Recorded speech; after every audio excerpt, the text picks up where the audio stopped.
আমি এমন বাবা-মা অনেক দেখেছি যারা তাদের সন্তানকে মানে যে সন্তান যাকে ভালোবাসে তার সাথে বিয়ে না দিয়ে তাদের নিজেদের পছন্দের মতো কোনো পাত্র-পাত্রীর সাথে বিয়ে দিয়ে দেয়। তার অনেক টাকা থাকতে পারে, তার অনেক বিজনেস থাকতে পারে, অনেক সম্পত্তি থাকতে পারে। এমন কোনো পাত্র-পাত্রীর সাথে জোর করে বিয়ে দিয়ে দেয়। এটা ভেবে বিয়ে দেয় যে আমাদের সন্তান ওই যাকে ভালোবাসে তার সাথে সুখে থাকবে না, তার সাথে সারা জীবন কাটাতে পারবে না। এই মানুষটাই ওর জন্য পারফেক্ট। এটা ভেবে বিয়ে দিয়ে দেয়।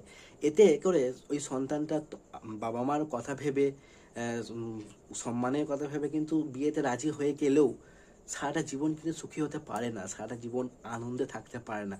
সে হয়তো আপনার কাছে দেখাবে সে আনন্দে আছে, সুখে আছে, কিন্তু তার মধ্যে একটা কষ্ট, চাপা যন্ত্রণা সারা জীবন রয়ে যাবে এবং সে যাকে ভালোবাসতো তার মধ্যে সেই ভালোবাসাটা থেকেই যাবে। আপনি হাজার চেষ্টা করুন।